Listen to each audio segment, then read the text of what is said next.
Hello dear students. അപ്പോൾ നമ്മുടെ October ബാച്ചിന്റെ NAOSന്റെ എക്സാംസ് ഇതാ എത്തിക്കഴിഞ്ഞല്ലേ. അപ്പോൾ കുറേ കാര്യങ്ങളൊക്കെ നമ്മൾ റിവിഷൻ ക്ലാസ്സിലൊക്കെ പറഞ്ഞു പോയിട്ടുണ്ടായിരുന്നു. അപ്പോൾ +2ന്റെ മലയാളം പേപ്പർ നിങ്ങളെല്ലാവരും ഏകദേശം പഠിച്ചു വെച്ചിട്ടുണ്ടാവുമല്ലോ. റിവിഷൻ ക്ലാസ്സുകളൊക്കെ അറ്റൻഡ് ചെയ്തിട്ടുണ്ടാവും. അതുപോലെ തന്നെ പ്രീവിയസ് ഇയർ ക്വസ്റ്റ്യൻ പേപ്പർ ഒക്കെ ഒന്ന് നോക്കിയിട്ടുണ്ടാവും അല്ലേ. അപ്പോൾ എന്തായാലും നമുക്ക് ഇന്ന് കുറച്ച് ചോദ്യങ്ങൾ നമുക്കൊന്ന് പരിചയപ്പെട്ടു പോവാം. ഏകദേശം വരാൻ സാധ്യതയുണ്ട് എന്ന് തോന്നുന്നതും അതുപോലെ തന്നെ റിപ്പീറ്റഡ് ആയിട്ട് പ്രീവിയസ് ഇയർ ക്വസ്റ്റ്യൻ പേപ്പറിലൊക്കെ നമ്മൾ കണ്ടുവരുന്നതുമായിട്ടുള്ള കുറച്ച് ക്വസ്റ്റ്യൻസ് ആണ് നമ്മൾ ഇന്ന് ഇവിടെ ഈ ഒരു വീഡിയോയിൽ ഉൾപ്പെടുത്തിയിട്ടുള്ളത്. അപ്പോൾ ഈ കാര്യങ്ങൾ ഈ ഭാഗങ്ങളൊക്കെ നിങ്ങൾ കൃത്യമായിട്ട് ഒന്ന് പഠിച്ചു പോവാ കേട്ടോ. അപ്പോൾ ഏകദേശം എല്ലാവരും പഠിച്ചു കഴിഞ്ഞിട്ടുണ്ടാവുമല്ലോ അല്ലേ. ക്ലാസ്സുകളൊക്കെ കണ്ട് അതുപോലെ തന്നെ ചാപ്റ്റേഴ്സുകളൊക്കെ കൃത്യമായിട്ട് വായിക്കണം. അത് എപ്പോഴും ഞാൻ ക്ലാസ്സിൽ പറയുന്നതാണ്. ചാപ്റ്റേഴ്സ് കഥയാണെങ്കിലും കവിതയാണെങ്കിലും ലേഖനമാണെങ്കിലും ഒക്കെ തന്നെ കൃത്യമായിട്ടുള്ളത് വായിച്ചു പോയാൽ മാത്രമാണ് നമുക്ക് 1 മാർക്കിന്റെയും 2 മാർക്കിന്റെയും 3 മാർക്കിന്റെയും 5 മാർക്കിന്റെയും ക്വസ്റ്റ്യൻസിനൊക്കെ ആൻസർ എഴുതാൻ സാധിക്കുക എന്നുള്ളത്. ഓക്കെ അല്ലേ. അപ്പൊ നമുക്ക് 100 മാർക്കിനാണ് എക്സാം വരുന്നത്. 3 മണിക്കൂറാണ് നമുക്ക് ഉള്ളത് അല്ലെ. അതൊക്കെ നമുക്ക് അറിയാവുന്ന കാര്യങ്ങൾ തന്നെയാണ്. അപ്പോൾ കുറച്ച് സെക്ഷൻസ് ഒക്കെ നമുക്ക് ഉണ്ടാവും. അപ്പൊ എങ്ങനെയൊക്കെയാണ് ചോദ്യങ്ങൾ വരിക, ഏത് വിധത്തിൽ ഏത് ഭാഗത്ത് നിന്നൊക്കെയാണ് കൂടുതലായിട്ടും ചോദ്യങ്ങൾ നമുക്ക് പ്രതീക്ഷിക്കാൻ പറ്റുന്നത് എന്നുള്ള ഒരു കാര്യമൊക്കെ നമുക്ക് അറിയേണ്ടതുണ്ട്. അപ്പോൾ ഈ ഒരു വീഡിയോയിൽ കുറച്ച് ക്വസ്റ്റ്യൻസ് നമുക്ക് ഒന്ന് പരിചയപ്പെട്ടു പോവാം കേട്ടോ. ഇനി 6 മാസം കൊണ്ട് SSLC +2 കൂടാതെ ഇന്ത്യയിലെ ഏറ്റവും മികച്ച യൂണിവേഴ്സിറ്റികളിൽ നിന്നും UG PG എന്നീ കോഴ്സുകൾ ചെയ്യാം. കേരളത്തിലെ ആദ്യത്തെ ഡിസ്റ്റൻസ് ലേണിംഗ് ആപ്പായ ഫ്യൂച്ചർ പ്ലസ് അക്കാഡമിക്കൊപ്പം.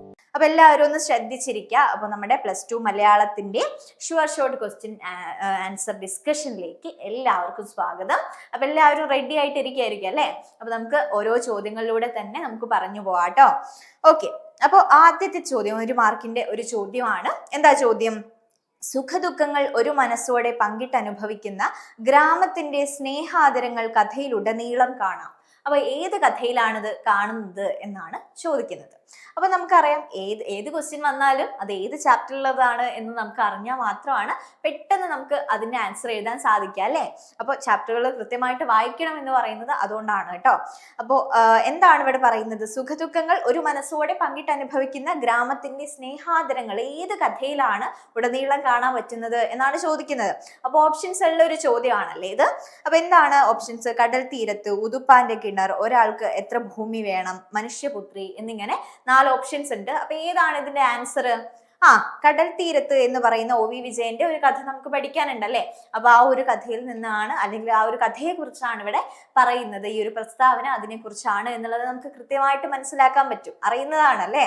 എന്താണ് അവിടെ വെള്ളായിയപ്പന്റെ മകൻ വധശിക്ഷയ്ക്ക് വിധിക്കപ്പെട്ടതാണ്. അപ്പൊ അതിനു വേണ്ടിയിട്ട് ജയിലിലേക്ക് പോകുന്ന സമയത്ത് ആ നാട് മൊത്തം ആ ഒരു ദുഃഖത്തിൽ പങ്കുകൊള്ളുന്നു എന്നുള്ളതാണ് അല്ലെ. അതുകൊണ്ട് തന്നെ ആ ഗ്രാമം മൊത്തത്തിലുള്ള ആളുകളൊക്കെ തന്നെ വെള്ളായിയപ്പന്റെ കൂടെ നിൽക്കുന്നു. എല്ലാവരും സുഖങ്ങളും ദുഃഖങ്ങളും ഒക്കെ പങ്കിട്ട് എടുക്കുന്നു എന്നുള്ളൊരു കാര്യം കൃത്യമായിട്ട് നമുക്ക് ആ ഒരു കഥയിൽ നിന്ന് മനസ്സിലാക്കാൻ സാധിക്കുന്നുണ്ട് എന്നുള്ളതാണ്. അപ്പൊ ഈ ഒരു സ്റ്റേറ്റ്മെന്റ് ഏറ്റവും യോജിക്കുന്നത് കടൽ തീരത്ത് എന്ന് പറയുന്ന കഥയിൽ എന്നുള്ളത് നമുക്ക് പറയാൻ പറ്റും. ഓക്കെ അല്ലേ. വളരെ ഈസി ആയിട്ടുള്ള ഒരു ചോദ്യം തന്നെയാണ്. പെട്ടെന്ന് കണ്ണുപൂട്ടി നമുക്ക് ആൻസർ ചെയ്യാൻ പറ്റുന്ന ഒരു ചോദ്യമാണ് അല്ലേ. ഇനി അടുത്തൊരു ചോദ്യം എന്താണ്? കൃഷ്ണന്റെ കണ്ണുകളിൽ നിറയുന്നത് എന്താണെന്നാണ് ഉള്ളൂര് പറയുന്നത് എന്നാണ് ചോദിച്ചിട്ടുള്ളത്. അപ്പൊ നമുക്കൊരു കവിത പഠിക്കാനുണ്ട്, അന്നത്തെ പുണ്യം എന്ന് പറയുന്ന കവിത അല്ലെ. കൃഷ്ണനെ കുറിച്ചുള്ള കാര്യങ്ങളൊക്കെ തന്നെയാണ് ഉള്ളൂര് ആ ഒരു കവിതയിൽ പറയുന്നത്. അപ്പൊ കൃഷ്ണന്റെ കണ്ണുകളിൽ നിറയുന്നത് എന്താണ് എന്നാണ് ചോദിക്കുന്നത്. അപ്പോൾ ആഹ്ലാദമാണോ, കനിവാണോ, നിരാശയാണോ, ദേഷ്യമാണോ? എന്താണ് കൃഷ്ണന്റെ കണ്ണുകളിൽ നിറയുന്നത്? കനിവാണ് എന്നാണ് ഉള്ളൂര് ആ ഒരു കവിതയ്ക്കകത്ത് പറയുന്നത്. ആ ഒരു വരികളിലൂടെ പോകുന്ന സമയത്ത് നമുക്ക് കൃത്യമായിട്ട് അത് മനസ്സിലാവും അല്ലെ. ഇനി അടുത്തൊരു ചോദ്യം എന്താണ്? 1 മാർക്കിന്റെ ചോദ്യം തന്നെയാണ്. ആപ്തയുടെ നിഘണ്ടുവിൽ ഉപനിഷത്തിന് നൽകിയിരിക്കുന്ന അർത്ഥം എന്താണ് എന്നുള്ളൊരു ചോദ്യം അല്ലെ. അതായത് എന്താണ് അയൽവീട് ഉപനിഷത്തുക്കൾ അയൽവീട് എന്ന ഉപനിഷത്ത് എന്ന് പറയുന്ന ഒരു ലേഖനം നമുക്ക് പഠിക്കാനുണ്ട്. സുകുമാർ അഴീക്കോടിന്റെ ഒരു ലേഖനമാണ്. അതിനകത്ത് ആപ്തയുടെ നിഘണ്ടുവില് ഉപനിഷത്തിന് നൽകിയിരിക്കുന്ന അർത്ഥം എന്താണ് എന്നാണ് ചോദിക്കുന്നത്. ആ ഒരു ലേഖനത്തിൽ കൃത്യമായിട്ട് അത് പറയുന്നുണ്ട്. അപ്പോൾ അയൽവീടാണോ, ലോകമേ തറവാടാണോ, പക്ഷിക്കൂടാണോ, ബ്രഹ്മത്തിലേക്കുള്ള വഴിയാണോ? എന്താണ് ആപ്തെ ആ ഒരു എന്താ പറയാ ഉപനിഷത്തിന് അർത്ഥമായിട്ട് പറയുന്നത്? അയൽവീടാണല്ലേ. അപ്പോൾ ആ ഒരു അയൽവീടിന്റെ പ്രാധാന്യത്തെക്കുറിച്ച് ഒന്നുകൂടി പറയാൻ വേണ്ടി തന്നെയാണ് സുകുമാർ അഴീക്കോട് ആ ഒരു ലേഖനത്തിന് ഉപനിഷത്ത് അയൽവീട് എന്ന ഉപനിഷത്ത് എന്നൊരു തലക്കെട്ട് കൊടുത്തിട്ടുള്ളത് അല്ലെ. അപ്പൊ ആ ഒരു തലക്കെട്ടിൽ നിന്ന് തന്നെ നമുക്കത് കൃത്യമായിട്ട് മനസ്സിലാവുന്നുണ്ട് എന്നുള്ളതാണ്. അപ്പോൾ വളരെ ഈസി ആയിട്ട് നമുക്ക് ഇതും പെട്ടെന്ന് തന്നെ കണ്ടുപിടിക്കാൻ പറ്റുന്ന ഒരു ചോദ്യം തന്നെയാണ്. ഇനി അടുത്തൊരു ചോദ്യം എന്താണ്? ഒരു മാർക്കിന്റെ ഓപ്ഷൻസ് ഉള്ള ക്വസ്റ്റ്യനും ഉണ്ടാവും, അതുപോലെ തന്നെ അടുത്തൊരു സെക്ഷൻ ആയിട്ട് ഓപ്ഷൻസ് ഇല്ലാത്ത ചോദ്യങ്ങളും ഉണ്ടാവും കേട്ടോ ഒരു മാർക്കിന്. അപ്പൊ അങ്ങനെയുള്ള ഒരു ചോദ്യമാണ്, പാപം ഹരിച്ച് പാരിന് വിണ്ണേറുവാൻ പാത കാണിക്കുന്നതായി ജി ശങ്കരക്കുറുപ്പ് പറയുന്നത് എന്തിനെയാണ് എന്നാണ് ചോദിക്കുന്നത്. അപ്പൊ ജി ശങ്കരക്കുറുപ്പിന്റെ ഏത് കവിതയാണ് നമുക്ക് പഠിക്കാനുള്ളത്? എല്ലാവർക്കും ഓർമ്മ വന്നിട്ടുണ്ടാവുമല്ലോ, ഇന്ന് ഞാൻ നാളെ നീ അല്ലേ. അപ്പൊ ആ ഒരു ജീവിതത്തിന്റെയും മരണത്തിന്റെയും ഇടയ്ക്കുള്ള ആ ഒരു കാലഘട്ടത്തെ കുറിച്ചൊക്കെ പറയുന്ന വളരെ മനോഹരമായിട്ടുള്ള ഒരു കവിത തന്നെയാണ് ഇന്ന് ഞാൻ നാളെ നീ എന്ന് പറയുന്നത് അല്ലെ. അപ്പൊ അവിടെ പാപം ഹരിച്ച് പാരിന് വിണ്ണേറുവാൻ പാത കാണിക്കുന്നതായിട്ട് എന്തിനെയാണ് ജി ശങ്കരക്കുറുപ്പ് പറയുന്നത് എന്നാണ് ചോദിക്കുന്നത്. എന്തിനെയായിരുന്നു? കുരിശിനെയാണ് അല്ലെ. അതായത് പാപം ഹരിച്ച് പാരിന് വിണ്ണേറുവാൻ പാത കാണിക്കുന്നതായിട്ടാണ് പറയുന്നത്. അതായത് മനുഷ്യന്റെ പാപങ്ങൾ ഒക്കെ തീർക്കാൻ വേണ്ടിയിട്ടായിരുന്നു യേശു എന്ത് ചെയ്തിട്ടുള്ളത്? കുരിശിൽ ഏറിയിട്ടുള്ളത് അല്ലെ, കുരിശിൽ തറയ്ക്കപ്പെട്ടത് അതിന് വേണ്ടിയിട്ടുള്ളതായിരുന്നു. അപ്പൊ അങ്ങനെ പാരിന് വിണ്ണേറുവാൻ വേണ്ടിയിട്ട്, അല്ലെങ്കിൽ ആകാശത്തിലേക്ക് എത്തുവാൻ വേണ്ടിയിട്ട്, മുന്നേറുവാൻ വേണ്ടിയിട്ടൊക്കെയുള്ള ഒരു പാത, വഴി കാണിക്കുന്നതായിട്ട് സൂചിപ്പിക്കുന്നത് കുരിശിനെയാണ് എന്നാണ് പറയുന്നത്. അവിടെ ത്യാഗത്തിന്റെ പ്രതീകമായിട്ടാണ് കുരിശ് പ്രവർത്തിക്കുന്നത് എന്നുള്ളതാണ് കേട്ടോ. അതും കൂടി ഓർത്തു വെക്കുക, ത്യാഗത്തിന്റെ പ്രതീകമാണ് കുരിശ് എന്ന് പറയുന്നത്. ഇനി അടുത്തൊരു ചോദ്യം, ഒരു മാർക്കിന്റെ മറ്റൊരു ചോദ്യമാണ്, ശ്രീ ഭഗവതി എന്ന കഥയിൽ ആഭ്യന്തര വിപ്ലവം എന്ന് വിശേഷിപ്പിക്കുന്നത് എന്തിനെയാണ് എന്നാണ് ചോദിക്കുന്നത്. അപ്പോ നമുക്ക് കഥയും കഥാപാത്രവും എന്ന് പറയുന്ന ഒരു ലേഖനത്തിന്റെ താഴെയായിട്ട് നമുക്ക് ശ്രീ ഭഗവതി എന്ന് പറയുന്ന ഗീതാ ഹിരണ്ണന്റെ ഒരു കഥ പഠിക്കാനുണ്ട് അല്ലെ. അപ്പൊ ആ ഒരു കഥയിൽ ആഭ്യന്തര വിപ്ലവം തുടങ്ങാറായിട്ടുണ്ട് എന്നുള്ള ഒരു വിശേഷണമുണ്ട് അല്ലെ. അപ്പോൾ ആ ഒരു ആഭ്യന്തര വിപ്ലവം എന്ന് എന്തിനെയാണ് പറയുന്നത് എന്നാണ് ചോദിക്കുന്നത്. അവിടെ ഭാര്യയും ഭർത്താവും തമ്മിലുള്ള ഒരു വഴക്കിനെയാണ് അത് പറയുന്നത് അല്ലെ. ഭാര്യയും ഭർത്താവും തമ്മിൽ എപ്പോഴും വഴക്കാണ് എന്നുള്ള ഒരു കാര്യത്തെക്കുറിച്ചും അവർ തമ്മിലുള്ള വഴക്കിനെ കുറിച്ചും ഒക്കെയാണ് ആ ഒരു കഥയിൽ കൃത്യമായിട്ട് പറയുന്നത്. അപ്പൊ എന്തിനെയാണ് വിശേഷിപ്പിക്കുന്നത്? ഒന്നുമില്ല, കുടുംബകലഹം അല്ലെങ്കിൽ വഴക്ക്. അതിനെ തന്നെയാണ് ആഭ്യന്തര വിപ്ലവം എന്ന് പറഞ്ഞിട്ട് അവിടെ സൂചിപ്പിക്കുന്നത്. ഓക്കെ അല്ലേ? ഇനി അടുത്ത ഒരു ചോദ്യം 2 മാർക്കിന്റെ ഒരു ചോദ്യമാണ്. അപ്പോൾ 1 മാർക്കിൻ്റെത് ഈ 2 സെക്ഷൻ മാത്രമല്ല, വേറെയും കുറെ സെക്ഷൻസ് ഉണ്ട്. അതായത് പകരം പദം എഴുതാനുള്ള സെക്ഷൻ ഉണ്ടാവും, പിന്നെ കൂട്ടിച്ചേർത്ത് എഴുതാനുള്ള സെക്ഷൻ ഉണ്ടാവും, വിട്ടുപോയ ഭാഗം പൂരിപ്പിക്കാനുള്ളത് ഉണ്ടാവും, ശരിയാണോ തെറ്റാണോ എന്നുള്ളത് നോക്കിയിട്ട് എഴുതാനുള്ള ഒരു സെക്ഷൻ ഒക്കെ ഉണ്ടാവും. അപ്പോൾ അങ്ങനെയുള്ള സെക്ഷൻസ് ഒക്കെ നമുക്ക് മാരത്തോൺ ലൈവിനകത്ത് പറയാം കേട്ടോ. അപ്പോൾ മാരത്തോൺ ലൈവ് വരുന്നുണ്ട്. അതായത് നമുക്ക് കുറെ കൂടി ക്വസ്റ്റ്യൻസ്, ഈ ക്വസ്റ്റ്യൻസ് കുറച്ചല്ലേ ഉള്ളൂ, അപ്പോൾ കുറച്ച് അധികം ക്വസ്റ്റ്യൻസ് നമുക്ക് ആ ഒരു ലൈവിനകത്ത് ഡിസ്കസ് ചെയ്യാം എന്നുള്ളതാണ്. അപ്പോൾ എക്സാമിനോട് അടുപ്പിച്ചായിരിക്കും അത് വരുന്നുണ്ടാവുക. അപ്പോൾ നിങ്ങൾ അതിനൊക്കെ വെയിറ്റ് ചെയ്ത് വെക്കുക. അപ്പോൾ അതിന് മുന്നേ എന്ത് ചെയ്യുക? ക്ലാസ്സുകളൊക്കെ കണ്ടിട്ട് എല്ലാ ചാപ്റ്റേഴ്സും വളരെ തറവാക്കി വെക്കുന്ന സമയത്ത് ആ ഒരു ചോദ്യങ്ങൾ കൂടി നിങ്ങളുടെ മുന്നിലേക്ക് എത്തുന്ന സമയത്ത് ചടപടയെന്ന് നിങ്ങൾക്ക് അത് പറയാൻ പറ്റും അല്ലേ. അപ്പോൾ അങ്ങനെ നമുക്ക് മുന്നോട്ട് പോകാം ആ ഒരു ലൈവിനകത്ത്. അപ്പോൾ എന്തായാലും നമുക്ക് 2 മാർക്കിന്റെ അടുത്തൊരു സെക്ഷനിലേക്ക് പോകാം. എന്താണ്?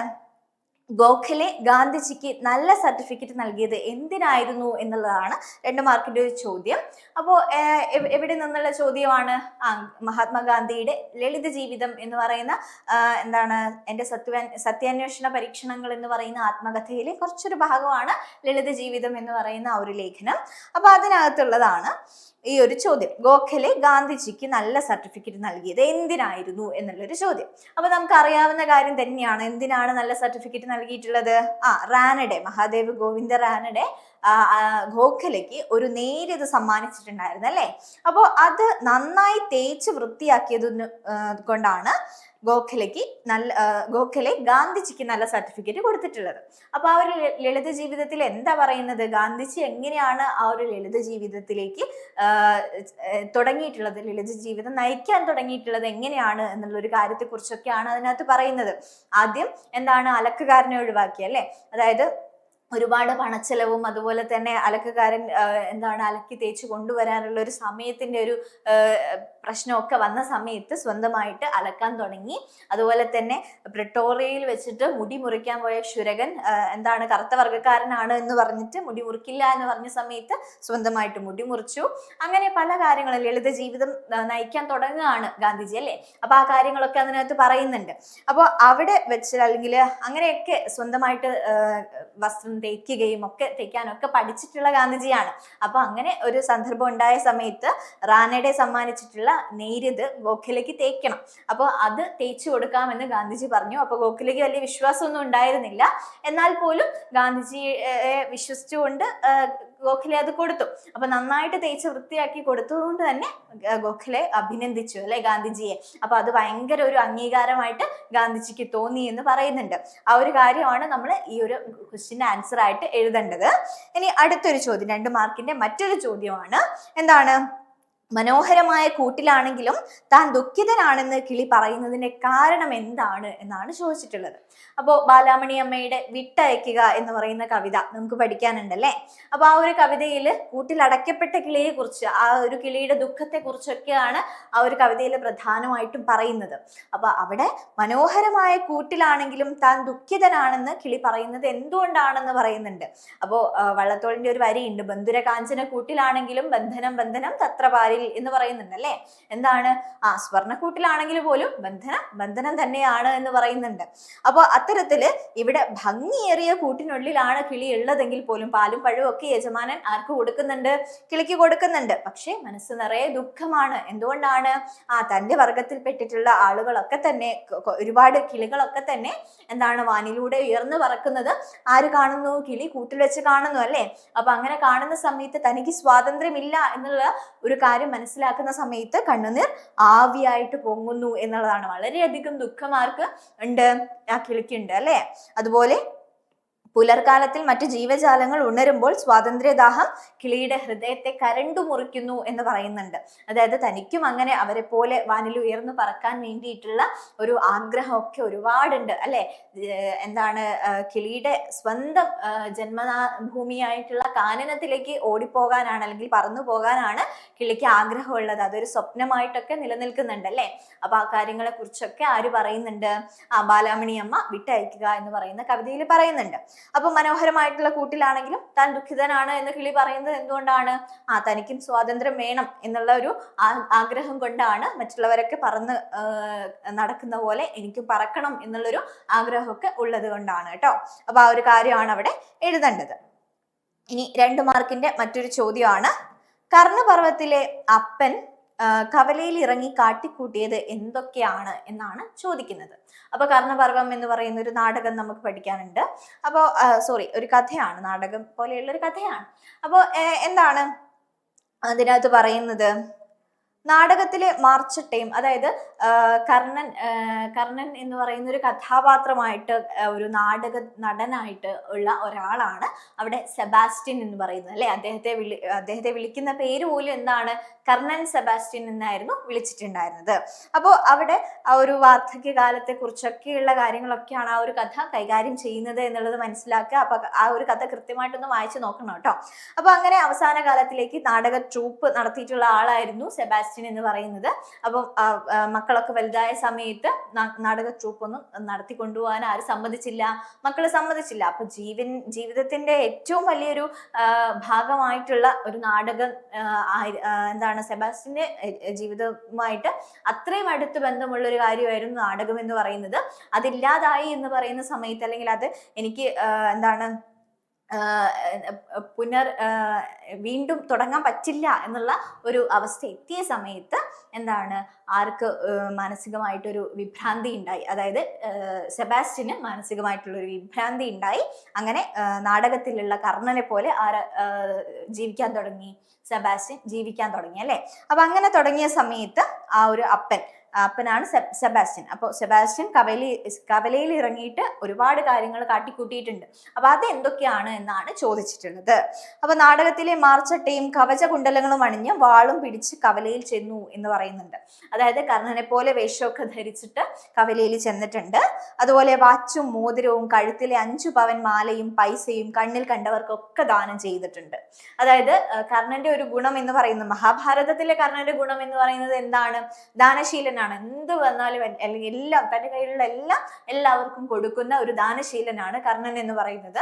അപ്പൊ കർണനായിട്ട് വേഷം ധരിച്ചിട്ടുള്ള ഈ സെബാസ്റ്റ്യനും എന്ത് ചെയ്തു? വാച്ചും മോതിരവും കഴുത്തിൽ 5 പവന്റെ മാലയൊക്കെ എല്ലാവർക്കും വീതിച്ചു കൊടുത്തു എന്നുള്ളതാണ്. കണ്ണു കണ്ടവർക്കൊക്കെ കൊടുത്തു എന്നുള്ളതാണ് കേട്ടോ. അതുപോലെ എടാ ജരാസന്ധ, എടാ ദ്രുപദ, നീ എന്റെ വാളിന്റെ മൂർച്ച അറിയാൻ പോകുന്നു എന്ന് പറഞ്ഞിട്ട് കവലയിൽ നിന്നവരൊക്കെ തല്ലാൻ ഓടിച്ചിട്ടുണ്ട് അല്ലെ. അപ്പോ കർണന്റെ ശത്രുക്കളെ ആയിട്ടൊക്കെയാണ് കവലയിലുള്ള ബാക്കിയുള്ളവരെയൊക്കെ ആര് കണ്ടിട്ടുള്ളത്? സെബാസ്റ്റ്യൻ കണ്ടിട്ടുള്ളത്. അതുകൊണ്ട് തന്നെ എല്ലാവരെയും ഇങ്ങനെ അടിച്ചോടിക്കാനൊക്കെ ശ്രമിച്ചിട്ടുണ്ട്. അപ്പൊ അത്രയും കാര്യങ്ങളൊക്കെ കവലയിൽ ഇറങ്ങിയിട്ട് അപ്പൻ കാട്ടിക്കൂട്ടിയിട്ടുണ്ട് എന്നുള്ളത് ഓർത്തു വെക്കാം കേട്ടോ. അപ്പൊ അതാണ് അതിന്റെ ആൻസർ ആയിട്ട് എഴുതേണ്ടത്. ഇനി 2 മാർക്കിനോ അല്ലെങ്കിൽ 3 മാർക്കിനോ ചോദിക്കാവുന്ന ഒരു ചോദ്യമാണ്, നിന്റെ മനം കല്ലുകൊണ്ടാണോ എന്ന് ഗാന്ധാരി കൃഷ്ണനോട് ചോദിച്ച സാഹചര്യം എന്താണ് എന്നുള്ളത്. അപ്പോ ഗാന്ധാരി വിലാപം എന്ന് പറയുന്ന കവിതയിലുള്ള ഒരു ചോദ്യമാണ് ഇത്. അതായത് എന്താണ്, മഹാഭാരത യുദ്ധം കഴിഞ്ഞ സമയത്ത്, കുരുക്ഷേത്ര യുദ്ധം കഴിഞ്ഞ സമയത്ത് ഗാന്ധാരിക്ക് തന്റെ 100 മക്കളെയും നഷ്ടപ്പെടുകയാണല്ലേ ചെയ്തിട്ടുള്ളത്. കൗരവപ്പടയൊക്കെ ഒന്നടങ്കം മരിച്ചു പോയിട്ടുണ്ട്. അപ്പോൾ അങ്ങനെ എന്താണ്, ഗാന്ധാരി കുരുക്ഷേത്ര യുദ്ധഭൂമിയിലേക്ക് എത്തുന്ന സമയത്ത് ശ്രീകൃഷ്ണനോട് പറയുന്ന സങ്കടങ്ങളും അതുപോലെ ശ്രീകൃഷ്ണനെ ക്രൂശിക്കുകയൊക്കെ ചെയ്യുന്ന കാര്യങ്ങളൊക്കെ തന്നെയാണ് അവിടെ പറയുന്നത്. അപ്പൊ എന്താണ്, നിന്റെ മനം കല്ലുകൊണ്ടാണോ എന്ന് ഗാന്ധാരി കൃഷ്ണനോട് ചോദിക്കുന്നുണ്ട്. എന്തുകൊണ്ടാണ് അങ്ങനെ ചോദിക്കുന്നത് എന്നാണ് നമുക്ക് ചോദിച്ച ചോദ്യം. അപ്പൊ എന്തുകൊണ്ടാണ്? പുത്രന്മാരുടെയും ബന്ധുമിത്രാദികളുടെയും മൃതശരീരം കണ്ട ഗാന്ധാരിയും മറ്റ് സ്ത്രീ ജനങ്ങളും ദീനദീനം വിലപിക്കുകയാണ് എന്നുള്ളതാണ്.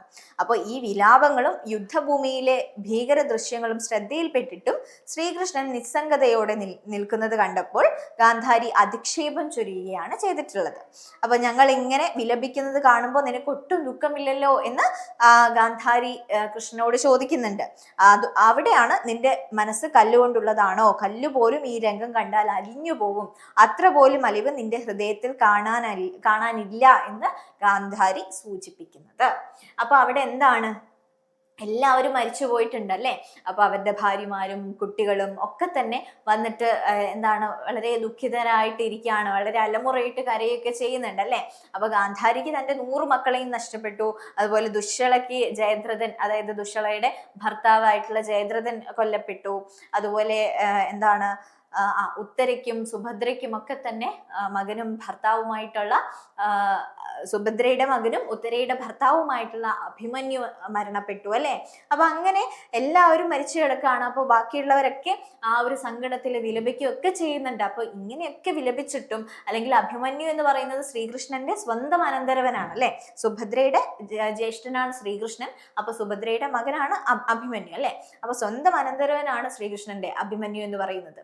അപ്പൊ എന്നിട്ട് പോലും ആ ബാലകൻ മരിച്ചിട്ട് പോലും എന്താണ്, നിനക്കൊന്നും തോന്നുന്നില്ലേ? ശ്രീകൃഷ്ണൻ വളരെ നിസ്സംഗതയോട് കൂടിയിട്ട് അവിടെ ഇരിക്കുകയാണ്, ഒരു ഭാവവ്യത്യാസവും ഇല്ലാതെ അവിടെ ഇരിക്കുകയാണ്. അപ്പൊ അങ്ങനെ നിൽക്കുന്ന സമയത്ത് നിന്റെ മനസ്സ് കല്ലുകൊണ്ടാണോ എന്ന് ആര് ചോദിക്കുകയാണ്? ഗാന്ധാരി കൃഷ്ണനോട് ചോദിക്കുകയാണ് ചെയ്യുന്നത്. അപ്പൊ ആ ഒരു രംഗത്തിലാണ് ഈ കാര്യം പറയുന്നത് കേട്ടോ, അത് ഓർത്തു വെക്കാം. ഇനി അടുത്തത്, പകലിന്റെ ശവം എടുക്കാൻ പ്രകൃതി ഒരുക്കിയിട്ടുള്ള ക്രമീകരണങ്ങൾ എന്തൊക്കെയാണ് എന്നാണ് ചോദിച്ചിട്ടുള്ളത്. അത് ജി ശങ്കരക്കുറുപ്പിന്റെ ഇന്നു ഞാൻ നാളെ നീ എന്ന് പറയുന്ന കവിതയിൽ നിന്നുള്ള ചോദ്യമാണ്. 2 മാർക്കിന് ചോദിച്ചേക്കാവുന്ന ഒരു ചോദ്യമാണ്. അപ്പൊ പകലിന്റെ ശവം എടുക്കാൻ വേണ്ടിയിട്ട് പ്രകൃതി എന്തൊക്കെ ക്രമീകരണങ്ങൾ ഒരുക്കിയിട്ടുണ്ട് എന്നുള്ളതാണ്. അപ്പൊ അവിടെ പകലിന്റെ ശവം എന്നൊക്കെ പറയുന്ന സമയത്ത് പകലിന് ശവം ഉണ്ടോ എന്നൊക്കെ നമുക്ക് നിങ്ങൾക്ക് കുറച്ച് ഡൗട്ടൊക്കെ വരാം. ഇവിടെ കവിതയില് പകല് അവസാനിക്കുന്നതോട് കൂടിയിട്ട് പകല് മരണപ്പെടുകയാണ് എന്നാണ് പറയുന്നത്. അപ്പോൾ ആ ഒരു പകലിന്റെ ശവം എടുക്കാൻ വേണ്ടിയിട്ട് 4 ദിക്കുകളും കൂടി നിൽക്കുന്നുണ്ട് എന്ന് പറയുന്നു. അതുപോലെ തന്നെ രാത്രി അല്ലെങ്കിൽ കവിതയിൽ രാത്രിയെ പറയുന്നത് അന്തി എന്നാണ്. അപ്പൊ അന്തി എന്താണ് പകലിന്റെ പുത്രിയായിട്ട് നിശബ്ദമായിട്ട് കേഴുന്നു എന്നൊക്കെ പറയുന്നുണ്ട്. അപ്പൊ ആ ഒരു കാര്യങ്ങളൊക്കെ തന്നെയാണ് ഇവിടെ എഴുതേണ്ടത് കേട്ടോ.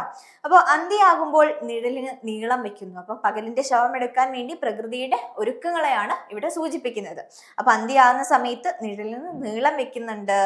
അന്തിക്കാറ്റത്ത് കിടുകിട വിറച്ചുകൊണ്ട് എന്നോണം ഏതാനും ഉണക്കയിലകൾ നിലം പതിക്കുന്നുണ്ട്. അതായത് പകലിന്റെ ശവമാണല്ലേ, അവിടെ ഒരു മരണമാണ് സംഭവിച്ചിട്ടുള്ളത്. അതുകൊണ്ട് തന്നെ ഉണക്കയിലകളൊക്കെ നിലപതിക്കുന്നുണ്ട്. ആകാശം നക്ഷത്രങ്ങളെ കൊണ്ട് രത്നം പതിച്ച പട്ടുതുണി കൊണ്ട് അലങ്കരിച്ച ശവപ്പെട്ടിയായിട്ട് മാറിയിട്ടുണ്ട് അല്ലെ. താരകരത്നഖശിതമാം പാരം അലങ്കരിച്ച ശവപ്പെട്ടിയിൽ എന്നൊക്കെ പറഞ്ഞിട്ടുള്ളൊരു വരിയുണ്ട്. അപ്പോൾ ആ ഒരു വരിയിൽ എന്താ പറയുന്നത്, ആകാശത്തെ ശവപ്പെട്ടിയായിട്ട് സൂചിപ്പിക്കുകയാണ്. അതായത് എങ്ങനെയുള്ള ശവപ്പെട്ടി, രത്നം പതിപ്പിച്ച പട്ടുതുണി കൊണ്ട് മൂടിയിട്ടുള്ള അലങ്കരിച്ചിട്ടുള്ള ശവപ്പെട്ടിയായിട്ടാണ് ആകാശത്തെ അവിടെ സൂചിപ്പിക്കുന്നത്. പിന്നെ എന്താണ്, അസ്തമിച്ച പകലിന്റെ ശവം എടുക്കാൻ വേണ്ടിയിട്ട് 4 ദിക്കുകളും കൂടി തയ്യാറായിട്ട് നിൽക്കുന്നുണ്ട് എന്ന് പറയുന്നു. പിന്നെ പകലിന്റെ മകളായ രാത്രി നിശബ്ദമായിട്ട് കരയുന്നുണ്ട്, അന്തി നിശബ്ദമായിട്ട് കരയുന്നുണ്ട് എന്നുള്ളതൊക്കെ പറയുന്നുണ്ട്. അപ്പൊ ആ ഒരുക്കങ്ങളാണ് പകലിന്റെ ശവം എടുക്കാൻ വേണ്ടി പ്രകൃതി ഒരുക്കിയിട്ടുള്ളത് എന്നുള്ള കാര്യങ്ങളെ കുറിച്ച് പറയുന്നുണ്ട് കേട്ടോ. അപ്പൊ അത് ഓർത്തു വയ്ക്കാം. ഇനി അടുത്തൊരു ചോദ്യം 3 മാർക്കിന്റെ ഒരു ചോദ്യമാണ്. വിശദീകരണങ്ങൾ ഇല്ലാത്ത എല്ലാം മനസ്സിലാക്കാനുള്ള കഴിവ് ഒരമ്മയ്ക്ക് ശാപമാണ് എന്ന് ഡോക്ടർ നിരീക്ഷിക്കാൻ കാരണം എന്താണ് എന്നാണ് ചോദിച്ചിട്ടുള്ളത്. അപ്പോൾ ഇത് എവിടെ നിന്നുള്ള ചോദ്യമാണ്? പുകമറയ്ക്കപ്പുറം എന്ന് പറയുന്ന ഒരു ലേഖനം നമുക്ക്, ഒരു അനുഭവക്കുറിപ്പ് നമുക്ക് പഠിക്കാനുണ്ട് അല്ലെ. ഡോക്ടർ VP ഗംഗാധരന്റെ ഒരു അനുഭവക്കുറിപ്പാണ് അത്. അപ്പോൾ അതിനകത്ത് ഒരു അമ്മയും മകനും ഉണ്ടായിരുന്നു. ഡോക്ടേഴ്സ് ആയിട്ടുള്ള അമ്മയും അതുപോലെ തന്നെ മകനായിട്ടുള്ള മനോജും ഉണ്ടായിരുന്നു അല്ലെ. അപ്പൊ മനോജിന് അവിടെ ക്യാൻസർ ആണ് എന്ന് പറഞ്ഞിട്ടുണ്ടായിരുന്നു. അപ്പോൾ അമ്മയും ഡോക്ടർ ആയതുകൊണ്ട് തന്നെ ഇത് സ്ഥിരീകരിച്ച സമയത്ത് ഡോക്ടർ VP ഗംഗാധരൻ അമ്മയോട് പറയാണ്, മനോജിന് ഇങ്ങനെ ക്യാൻസർ ആണ് എന്ന് പറഞ്ഞ സമയത്ത് അവിടെ എന്താണ്, വിശദീകരണങ്ങളില്ലാതെ എല്ലാം മനസ്സിലാക്കാനുള്ള ഒരു കഴിവ് ഒരമ്മയ്ക്ക് ശാപമാണ് എന്ന് പറയുന്നുണ്ട്. അതെന്തുകൊണ്ടാണ്? ഒന്നുമില്ല, ഡോക്ടറായ മകന്റെ രോഗവിവരങ്ങൾ മനസ്സിലാക്കാൻ വേണ്ടിയിട്ട് ഒരു സീനിയർ ഡോക്ടർ ആയിട്ടുള്ള അമ്മയ്ക്ക് ആരുടെയും വിശദീകരണം ഒന്നും ആവശ്യമില്ല. ഒന്നും അറിയാത്ത ഒരാൾക്ക് ആ ഒരു രോഗത്തെക്കുറിച്ചും അതിന്റെ കാഠിന്യത്തെക്കുറിച്ചും ഒക്കെ നമ്മൾ മനസ്സിലാക്കി കൊടുക്കേണ്ടി വരും. പക്ഷെ ഈ ഒരു അമ്മയ്ക്ക് സീനിയർ ഡോക്ടറാണ്, അതുകൊണ്ട് തന്നെ ആ ഒരു റിപ്പോർട്ട് കണ്ടാൽ തന്നെ ആ രോഗം എന്താണ് അല്ലെങ്കിൽ അതിന്റെ കാഠിന്യം എന്താണ് എന്നുള്ളൊരു കാര്യം കൃത്യമായിട്ട് മനസ്സിലാവാം. അപ്പോൾ ഒരു വിശദീകരണത്തിന്റെ ആവശ്യം ഒരു അമ്മയ്ക്കില്ല. പക്ഷെ അങ്ങനെ ഉള്ളത് ആ അമ്മയ്ക്ക് ശാപമാണ് എന്നാ പറയുന്നത്. കാരണം ഇപ്പോ നമ്മളോടൊക്കെ ആരെങ്കിലും ഇങ്ങനത്തെ രോഗമാണ്, ഇത്രയൊക്കെ പ്രശ്നങ്ങൾ അതിനുണ്ട് എന്നുള്ളത് കുറച്ച് മൈൽഡാക്കി വളരെ സാവധാനത്തോട് കൂടിയിട്ടൊക്കെ ആയിരിക്കും നമ്മൾ പറഞ്ഞ് മനസ്സിലാക്കുന്നുണ്ടാവുക. പക്ഷെ ആ ഒരു ഡോക്ടർക്ക് അത് അറിയുന്ന സമയത്ത് തന്നെ അതിന്റെ എത്രത്തോളം അത് ഭീകരമാണ് എന്നുള്ളത് ആരും പറഞ്ഞു കൊടുക്കേണ്ട ആവശ്യമില്ല. അപ്പൊ മറ്റുള്ളവർ കുഴപ്പമില്ല എന്ന് പറഞ്ഞാലും ഈ അമ്മയ്ക്ക് അറിയാം എന്താണ് മകന് അത്രയും ഗുരുതരമായിട്ടുള്ള രോഗമാണ് എന്നുള്ളത്. അപ്പൊ അത് ഒരു ശാപം തന്നെയാണ്, വളരെയധികം സങ്കടം ഉണ്ടാക്കുന്ന കാര്യം തന്നെയാണ് എന്നുള്ളതാണ്. അപ്പൊ മകന് അതിസങ്കീർണമായിട്ടുള്ള രക്താർബുദമാണെന്ന് മനോജിന്റെ അമ്മയ്ക്ക് അംഗീകരിക്കാനാവാത്തൊരു സത്യമായിരുന്നു എന്ന് പറയുന്നുണ്ട്. അപ്പൊ അത് വിശദീകരണങ്ങൾ ഇല്ലാതെ തന്നെ ആ അമ്മയ്ക്ക് അത് മനസ്സിലായിട്ടുണ്ട്. പക്ഷെ അതൊരിക്കലും അവർക്ക് അംഗീകരിക്കാൻ പറ്റാത്തതായിരുന്നു. കാരണം സ്വന്തം മകനെ നഷ്ടപ്പെടുത്താൻ ആരാഗ്രഹിക്കുന്നില്ല, അമ്മ ആഗ്രഹിക്കുന്നില്ല എന്നുള്ളതാണ്. അപ്പൊ ആ ഒരു കാര്യമാണ് അതിന് ആൻസർ ആയിട്ട് എഴുതേണ്ടത്. ഇനി അടുത്തത് എന്താണ്, 3 മാർക്കിന്റെ ഒരു ചോദ്യമാണ്. ഉതുപ്പാന്റെ ബുദ്ധിശൂന്യതയെ പറ്റിയുണ്ടായ ജനങ്ങളുടെ അഭിപ്രായങ്ങൾ എന്തെല്ലാമായിരുന്നു എന്നാണ് ചോദിക്കുന്നത്. അപ്പോൾ ഉതുപ്പാന്റെ ബുദ്ധിശൂന്യതയെ പറ്റി കുറെ അഭിപ്രായങ്ങളൊക്കെ ഉണ്ട് അല്ലെ. കാരൂരിന്റെ കഥയാണ് ഉതുപ്പാന്റെ കിണർ എന്ന് പറയുന്ന കഥ. അപ്പൊ അതിനകത്ത് സ്വന്തമായിട്ട് കിണർ കുറച്ച് ഉള്ള സ്ഥലത്തില് സ്വന്തമായിട്ട് കിണർ കുത്തുന്ന ഉതുപ്പാനെയാണ് നമുക്ക് അവിടെ കാണാൻ പറ്റുന്നത് അല്ലെ. അപ്പൊ അങ്ങനെ കിണർ കുത്തുന്ന സമയത്ത് നാട്ടുകാരൊക്കെ പല കാര്യങ്ങളും പറഞ്ഞിട്ടുണ്ട്, പല പരിഹാസങ്ങളൊക്കെ ഉതുപ്പാനെ കുറിച്ച് പറഞ്ഞിട്ടുണ്ട്.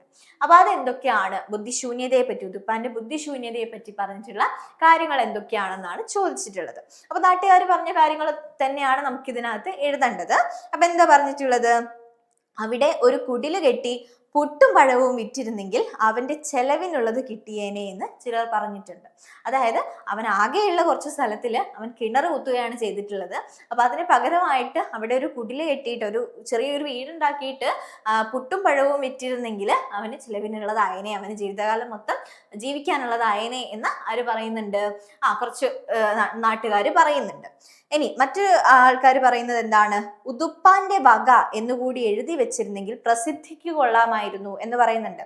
അതായത് ആ ഒരു കിണറിന്റെ മുകളിൽ ഉതുപ്പാന്റെ വക എന്നുള്ള ഒരു ബോർഡും കൂടി വെച്ചിട്ടുണ്ടായിരുന്നെങ്കിൽ അത് എല്ലാവരും അറിയുമായിരുന്നു എന്ന് പറയുന്നുണ്ട്. അത് പരിഹാസപൂർവ്വമാണ് അത് പറയുന്നത്. പിന്നെ എന്താണ്? തീരെ ഗതികെട്ടാൽ കുടിച്ചു ചാകാൻ അവന് വല്ലവരുടെയും കിണർ അന്വേഷിക്കേണ്ടല്ലോ എന്ന് പറയുന്നുണ്ട്. അതായത് ഉതുപ്പാന് സ്വന്തക്കാരും ഇല്ല, കുടുംബക്കാരും ഇല്ല, അവൻ ഒറ്റയ്ക്കാണ് അല്ലെ. അപ്പൊ അങ്ങനെ ഗതികെട്ട് കഴിയുന്ന സമയത്ത് എന്താണ്? മറ്റുള്ള കിണറിലൊന്നും പോയി ചാടണ്ടല്ലോ, സ്വന്തമായിട്ട് വെള്ളം കുടിച്ച് ചാവാമല്ലോ എന്നുള്ളത് ഒരു പരിഹാസ രൂപേണ തന്നെയാണ് പറയുന്നത് കേട്ടോ. അപ്പൊ അങ്ങനെ ഉതുപ്പാൻ ആ ഒരു കിണർ കുത്തിയതിനെ പറ്റി പരിഹസിച്ചുകൊണ്ട് എതിർത്തുകൊണ്ടുള്ള ഒരുപാട് സംസാരങ്ങൾ ആ നാട്ടിൽ ഉണ്ടായിട്ടുണ്ട്.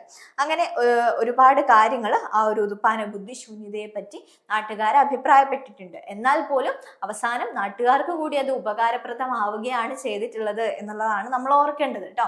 അപ്പോൾ ഈ ബുദ്ധിശൂന്യതയെ പറ്റിയിട്ട് നാട്ടുകാർ പറഞ്ഞിട്ടുള്ള കാര്യങ്ങളൊക്കെയാണിത്. അത് ഒന്ന് ഓർത്ത് വെച്ച് എഴുതേണ്ടതുണ്ട് കേട്ടോ. ഓക്കെ, ഇനി അടുത്ത ഒരു ചോദ്യം 3 മാർക്കിന്റെ ഒരു ചോദ്യം തന്നെയാണ്. എന്താ ചോദ്യം? കണ്ണുകളിൽ നിന്ന് കണ്ണുകളിലേക്ക് പകരുന്ന ഭാഷ ഹൃദയത്തിൻ്റെത് മാത്രമല്ല, അത് ദൈവത്തിൻ്റെതു കൂടിയാണ്. മനോജിന്റെ രോഗസൗഖ്യത്തിന്റെ കാരണം ഭാവി വധുവിന്റെ തീവ്ര സ്നേഹമായിരുന്നോ? അതിനെ വിലയിരുത്താനാണ് പറഞ്ഞിട്ടുള്ളത്. അപ്പോൾ പുകമറയ്ക്കപ്പുറം എന്ന് പറയുന്ന ആ ഒരു അനുഭവക്കുറിപ്പില് മനോജ് മറ്റാരെയും അനുസരിക്കുന്നില്ലായിരുന്നു അല്ലെ. അതായത് ലഹരിക്ക് അടിമയായിട്ടുള്ള ഒരാളായിരുന്നു മനോജ് എന്ന് പറയുന്നത്. അപ്പോൾ ആ ഒരു ക്യാൻസർ എന്ന് പറയുന്ന രോഗം പിടിപെട്ട സമയത്ത് മനോജിന് അതിൽ നിന്നും തിരിച്ചു വരണം എന്ന് വലിയ ആഗ്രഹമൊന്നും ഇല്ലായിരുന്നു. പക്ഷെ ഭാവി വധുവിനെ കുറിച്ച് ഓർത്ത് മാത്രമാണ് മനോജ് പുതിയ ജീവിതത്തിലേക്ക് വരാൻ വേണ്ടിയിട്ട് ആ ലഹരി വസ്തുക്കളൊക്കെ ഉപേക്ഷിക്കുകയും നല്ലൊരു ജീവിതത്തിലേക്ക് വരാൻ വേണ്ടി ശ്രമിക്കുകയൊക്കെ ചെയ്തിട്ടുള്ളത്. അപ്പോൾ അത് ഭാവി വധുവിന്റെ തീവ്ര സ്നേഹമായിരുന്നു അതിന് കാരണം എന്ന് ചോദിക്കുന്ന സമയത്ത് കൃത്യമായിട്ടും ആണ് എന്ന് തന്നെ നമുക്ക് പറയാൻ പറ്റും അല്ലേ. അപ്പൊ എന്താണ്? മനോജിന്റെ അടുത്ത് രാപ്പകലില്ലാതെ കൈപിടിച്ചിരുന്ന ഭാവി വധുവിനെ കുറിച്ച് ഡോക്ടർ ഓർമ്മിപ്പിച്ചപ്പോഴാണ് മനോജിന് മാനസിക പരിവർത്തനം ഉണ്ടായത്. കാരണം മനോജ് ഡോക്ടർ കൊടുക്കുന്ന ഗുളിക കഴിക്കില്ല, ഡോക്ടർ പറയുന്ന കാര്യങ്ങളൊന്നും ചെയ്യുന്നില്ലായിരുന്നു. അപ്പോൾ ഡോക്ടർ മനോജിനോട് പറയാണ്, ഈ പെൺകുട്ടിയെ ഒന്ന് ഓർത്തു നോക്കൂ, പെൺകുട്ടി നിനക്ക് വേണ്ടിയിട്ടല്ലേ ഇരിക്കുന്നത് എന്നൊക്കെ ചോദിക്കുന്ന സമയത്ത്, അങ്ങനെ ഒരു ഇമോഷണൽ ആയിട്ട് പറഞ്ഞ സമയത്താണ് മനോജ് ആ കാര്യങ്ങളൊക്കെ തയ്യാറായിട്ടുള്ളത് എന്നുള്ളതാണ്. മാനസികമായിട്ട് ഒരു പരിവർത്തനം മനോജിന് ഉണ്ടായിട്ടുള്ളത്, ജീവിക്കണം എന്നൊരു ആഗ്രഹമൊക്കെ മനോജിന് ഉണ്ടായിട്ടുള്ളത് അതുകൊണ്ടാണ് കേട്ടോ. അപ്പോൾ മനോജ് കണ്ണീരോടെ അവൾക്ക് വേണ്ടി മാത്രമാണ് ഞാനിപ്പോൾ ജീവിക്കുന്നത് എന്ന് പറയുന്നുണ്ട്. അപ്പോൾ അങ്ങനെ ഏറ്റുപറയുകയും ലഹരി ശീലങ്ങളൊക്കെ ഉപേക്ഷിക്കാൻ തയ്യാറാവുകയും ചെയ്തു. അപ്പോൾ ഇവിടെ ഭാവി വധുവിന്റെ തീവ്ര സ്നേഹം തന്നെയാണ് മനോജിന്റെ രോഗസൗഖ്യത്തിന് കാരണമായിട്ടുള്ളത് എന്ന് നമുക്ക് കൃത്യമായിട്ട് പറയാവുന്നതാണ് കേട്ടോ. അപ്പോൾ ആ ഒരു കാര്യം കൂടി ഓർത്ത് വെക്കാം. ഇനി അടുത്തൊരു ചോദ്യം 5 മാർക്കിന്റെ ഒരു ചോദ്യമാണ്. എന്താണ്? കിണർ ജീവനുള്ള ഒരു കഥാപാത്രമായിട്ട് ഉതുപ്പാന്റെ കിണർ എന്ന കഥയിൽ പ്രത്യക്ഷപ്പെടുന്നുണ്ട്. ഈ പ്രസ്താവന വിലയിരുത്തുക എന്നുള്ളതാണ് ചോദ്യം. അപ്പൊ എന്താണ്? കിണറിനെ ഒരു ജീവനുള്ള വസ്തുവായിട്ട് ആണ് ആര് കാണുന്നത്? ഉതുപ്പാൻ കാണുന്നത് എന്നുള്ളതാണ്. കാരണം സ്വന്തം മകളെ പോലെയാണ് കിണറിനെ ഉതുപ്പാൻ പരിപാലിക്കുന്നത് എന്നുള്ളതാണ്. കാരണം ഉതുപ്പാൻ ആരും ഇല്ല അല്ലെ, ഒരു ബന്ധു അല്ലെങ്കിൽ ഉതുപ്പാന്റെ സുഹൃത്ത് എന്ന് പറയാനൊന്നും ആരും തന്നെ ഇല്ല. ഉതുപ്പാൻ ഒറ്റയ്ക്കാണ് ജീവിക്കുന്നത്. അപ്പൊ അങ്ങനെ ഒരു ബന്ധമുള്ളത് ആകെ ആ കിണറിനോട് മാത്രമാണ് എന്നുള്ളതാണ്. അപ്പോൾ ഒരു മാനസിക പരിവർത്തനമായിട്ട് അല്ലെങ്കിൽ ഒരു മാനസിക പരിവേഷം ആർക്ക് കൊടുക്കുന്നുണ്ട്? കിണറിന് കൊടുക്കുന്നുണ്ട്. കഥയിലെ ഒരു കഥാപാത്രമായിട്ട് തന്നെയാണ് ആ ഒരു കിണർ കഥയിൽ പ്രത്യക്ഷപ്പെടുന്നത് എന്ന് നമുക്ക് പറയാം. അപ്പൊ ഉതുപ്പാനും കിണറും തമ്മിലുള്ള ഒരു ആത്മബന്ധത്തെ കുറിച്ച് നമുക്ക് പറയാം അല്ലെ. കാരണം ഉതുപ്പാൻ സ്വന്തം മകളെ പോലെയാണ് കിണറിനെ പരിപാലിക്കുന്നത് എന്ന് പറയുന്നത്. പിന്നെ ഉതുപ്പാൻ കിണറിനെ സ്വപുത്രിയെ പോലെ സ്നേഹിച്ചു. കിണറില്ലാത്ത ജീവിതത്തെ കുറിച്ച് ഉതുപ്പാന് ചിന്തിക്കാൻ പോലും കഴിയുമായിരുന്നില്ല. അതുകൊണ്ടാണ് അവസാനം ഉതുപ്പാൻ ആ കിണറ്റിൽ തന്നെ ചാടി മരിച്ചിട്ടുള്ളത് അല്ലെ. കിണർ മൂടണം എന്നുള്ളൊരു അവസ്ഥ വന്ന സമയത്ത് ആ കിണറ്റിൽ തന്നെ ചാടി മരിക്കുകയാണ് ഉതുപ്പാൻ ചെയ്തിട്ടുള്ളത്. പിന്നെ യൗവനത്തെ ചവിട്ടി മെതിച്ച് മുന്നോട്ടു പോകുന്ന പുത്രിക്ക് സ്ഥിതിക്കധികനായ വരൻ മംഗല്യസൂത്രം ചാർത്തുന്ന മുഹൂർത്തത്തിൽ പിതാവിനുണ്ടാകുന്ന കൃതാർത്ഥത കിണറ്റിൽ തൊട്ടിയും കയറും ഇട്ടപ്പോൾ ആ കുടുംബശൂന്യൻ ഉണ്ടായി എന്ന് പറയുന്നുണ്ട്.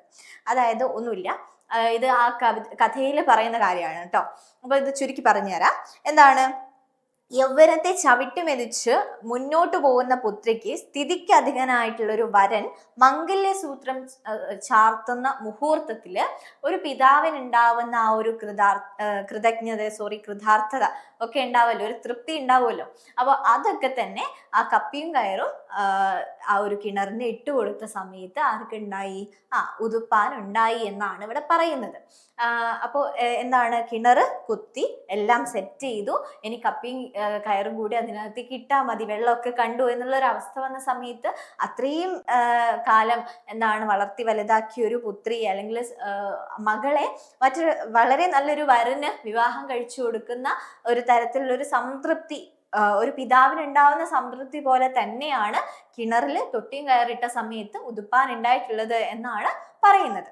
അപ്പോ ഉതുപ്പാൻ ആത്മഹത്യ ചെയ്യുകയായിരുന്നില്ല എന്ന് പറയുന്നുണ്ട്. പിന്നെ എന്താണ്?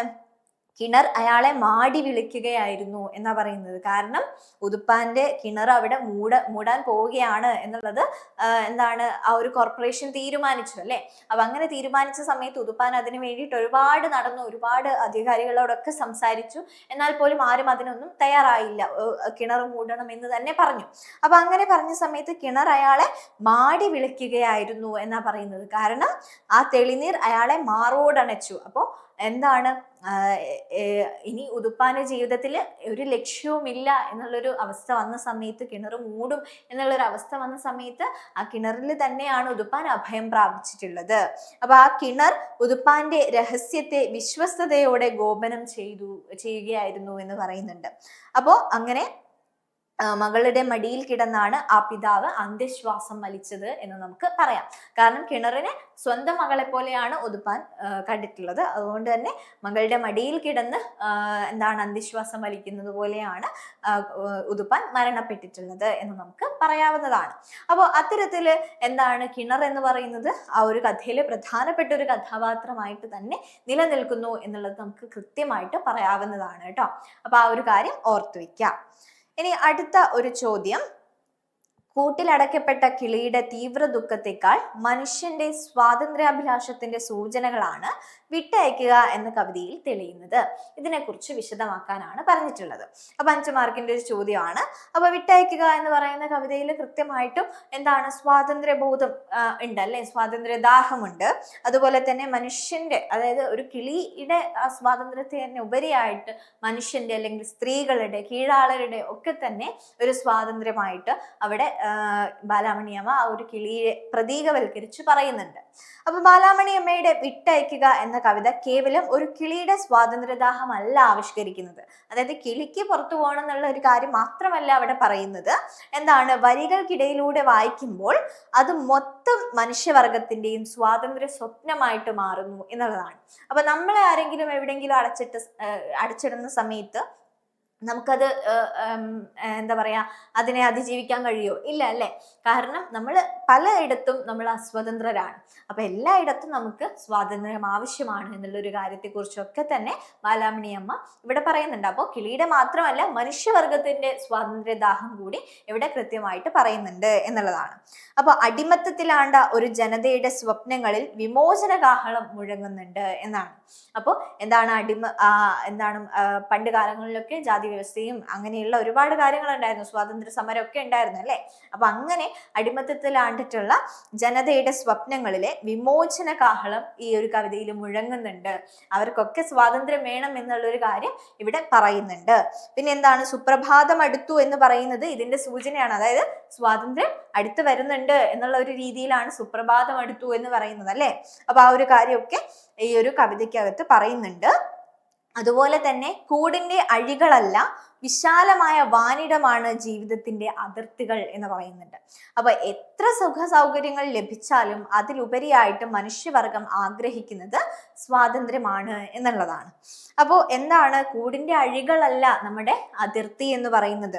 എന്താണ്, ഒരുപാട് വിശാലമായിട്ടുള്ള ആകാശം തന്നെ നമുക്കുണ്ട്, അവിടേക്കൊക്കെ ഉയർന്നു പറക്കാനുള്ളൊരു കഴിവും ഒക്കെ തന്നെ നമുക്കുണ്ട്. അപ്പോൾ ഒന്നും നമ്മുടെ അതിർത്തിയായിട്ട് നിൽക്കുന്നില്ല, എന്താണ്, എല്ലാം അനന്തമാണ് എന്നുള്ളൊരു കാര്യം പറയുന്നുണ്ട്. അതുപോലെ തന്നെ എന്തൊക്കെ ലഭിച്ചാൽ പോലും, ഇപ്പൊ പാലും പഴവും ഒക്കെ കൂട്ടിലേക്കിലേക്ക് കൊടുക്കുന്നുണ്ട്, എന്നാൽ പോലും എത്ര സുഖ സൗകര്യങ്ങളൊക്കെ ലഭിച്ചാൽ പോലും മനുഷ്യനും അതുപോലെ ഏതൊരു ജീവജാലത്തിനും ആവട്ടെ എന്താണ്, എല്ലാവരും ആഗ്രഹിക്കുന്നത് എന്താണ്, സ്വാതന്ത്ര്യമാണ്. സ്വാതന്ത്ര്യമാണ് ഏറ്റവും വലിയ കാര്യം എന്നുള്ള കാര്യങ്ങളൊക്കെ തന്നെ ഈ ഒരു കവിതയിലൂടെ പറയുന്നു. പിന്നെ ജന്മദേശമായ കാട് മോഹനമാണ്, അത് മാടി വിളിക്കുന്നു എന്ന് കിളി പറയുന്നതിന്റെ കാരണം ഇതുകൊണ്ടാണ്. അപ്പോൾ എന്താണ്, ഈ കാട്ടിലേക്ക്, സ്വന്തം കാട്ടിലേക്ക് പോകാനാണ് കിളിക്ക് ആഗ്രഹം. അപ്പൊ അങ്ങനെ ഒരു സ്വാതന്ത്ര്യം നേടിയെടുക്കാനാണ് കിളിയുടെ ആഗ്രഹം. അതുപോലെ തന്നെയാണ് മനുഷ്യവർഗത്തിന് എന്താണ്, ഒരുപാട് ഉയരങ്ങളിലേക്ക് പറക്കാനാണ് എല്ലാവർക്കും ആഗ്രഹം എന്നുള്ളത്. അപ്പോൾ പരമമായ മോചനത്വരയുടെ ഗാഥ എന്ന് ഈ ഒരു കവിതയെ ഡോക്ടർ എം ലീലാവതി വിശേഷിപ്പിക്കുന്നുണ്ട് കേട്ടോ, ബാലാമണിയമ്മയുടെ വിട്ടയക്കുക എന്ന് പറയുന്ന കവിതയെ. അപ്പൊ ആ ഒരു കാര്യം കൂടി ഓർത്ത് വെക്കാം. അപ്പോൾ സ്വാതന്ത്ര്യത്തെക്കുറിച്ച് തന്നെയാണ്, മനുഷ്യന്റെ സ്വാതന്ത്ര്യത്തെക്കുറിച്ചും സ്ത്രീകളുടെ അടിമത്തത്തിലാണ്ട് ജനതയുടെ ഒക്കെ തന്നെ സ്വാതന്ത്ര്യത്തെക്കുറിച്ചൊക്കെ തന്നെയാണ് ഈ ഒരു കവിതയിൽ പ്രധാനമായിട്ടും പറയുന്നത്. അതിൽ കിളിയെ പ്രതീകമായിട്ട് പറയുന്നു എന്ന് മാത്രമാണ് ഉള്ളത്. അപ്പൊ ആ ഒരു കാര്യം ഓർത്തു വെക്കാം കേട്ടോ.